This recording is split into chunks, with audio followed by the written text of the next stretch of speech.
We live in a world that tells us you're only complete when you're surrounded by people, when you're liked, followed, and validated by others.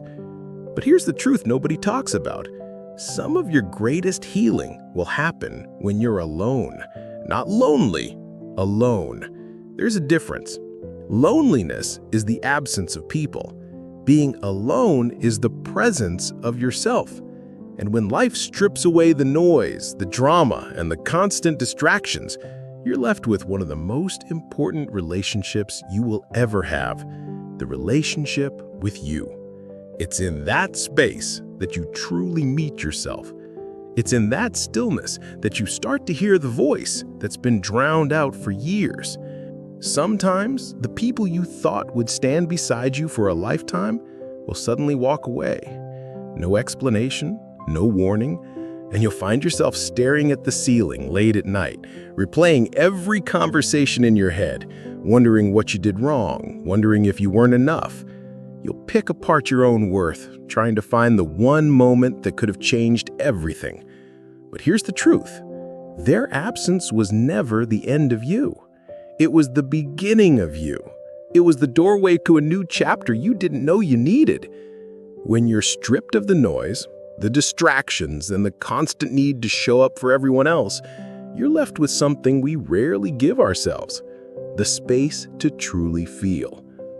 Solitude is uncomfortable at first because it forces you to stop running from your pain.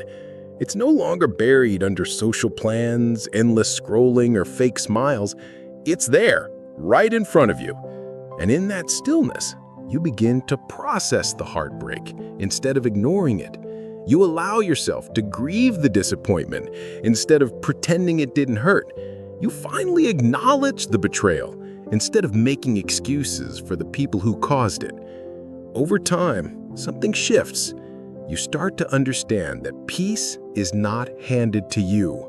It's built inside of you, brick by brick. Through every moment you choose to protect your spirit instead of chasing after chaos, the more you sit with yourself, the more you realize your happiness never belonged to someone else to begin with.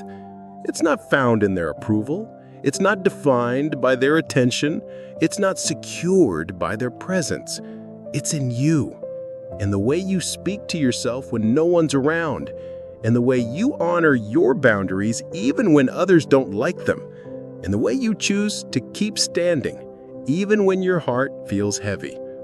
One of the most liberating moments in life is when you finally understand this truth. Being alone does not mean you are lacking. It means you are becoming. When you start valuing your peace, you naturally stop tolerating chaos. You stop answering calls from people who only reach out when they need something. You stop running after those who make you feel like you have to fight for your place in their life. You stop apologizing for protecting your energy. And that's when life begins to shift, because suddenly you're not afraid of their absence anymore.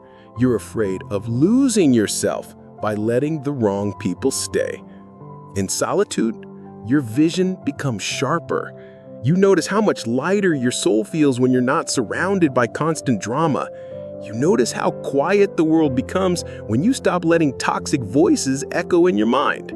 You notice how your dreams, once blurry and tangled, start to become clear because you're no longer living for other people's approval. Your spirit starts to breathe again. That weight you carried, the weight of expectations, of unreciprocated love, of trying to fix people who didn't want to change, it begins to fall away. This is not isolation. It's not punishment. It's not the universe taking from you. This is elevation.